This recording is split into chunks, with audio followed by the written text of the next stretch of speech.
आगामी निर्वाचन में कम्युनिस्ट पार्टी केंद्रीय कमिटी निष्पत्ति क्रमे कटक लोकसभा आसन कमरेड राजकिशोर मल्लिक, कटक सदर विधानसभा आसन कमरेड परमानंद सेठी, चौधार कटक आसन कमरेड खगेश्वर सेठी, बारवाटी कटक आसन कमरेड अक्षय राउल और बांकी निर्वाचन मंडली कमरेड मालविका सामल प्रतिद्वंदिता करबे बोली पार्टी पक्षर गांधी भवन ठारे अनुष्ठित सांबादिक सम्मेलन में पार्टी कटक जिला संपादक विश्वबसु दास घोषणा करिसेंती।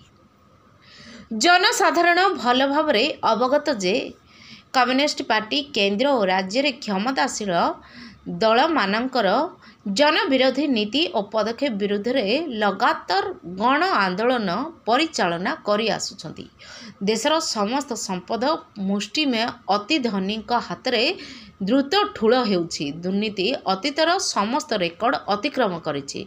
स्वाधीन भारतर सर्वबृहत दुर्नीति निर्वाचनी बंद दुर्नीति रे उभय केंद्र बीजेपी और राज्य बीजेडी दल आपात मस्तक बुड़ी रही।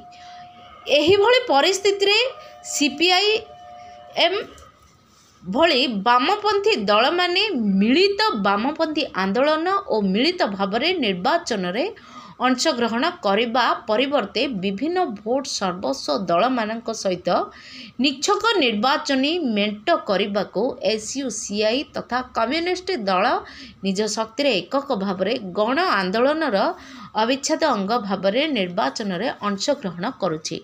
राज्यर साधारण मनिषर स्वार्थ रक्षार लड़ाई को शक्तिशाली करने तथा संसद और विधानसभा रे साधारण गण आंदोलन रे परीक्षित प्रार्थी मानकु विपुल संख्यार भोट दे जययुक्त करने कम्युनिस्ट कटक जिला कमिटी पक्षर जनसाधारण को निवेदन करा जायछि। आम दलर एकमात्र निर्वाचन इस्ताहार होउछि लोकंकर पेट पाटणार समस्या नहीं आमे जो दीर्घ बहु दशंधि धरी आम दल नेतृत्व एवं परिचालन रे जो आंदोलन चली सही आंदोलन गण आंदोलन अंश विशेष भाव में आमे आगामी निर्वाचन रे प्रतिद्वंदिता करने को जाऊँ एवं आम प्रार्थी माने निर्वाचित हेले ए गण आंदोलन स्वर को विधानसभा एवं संसद भितर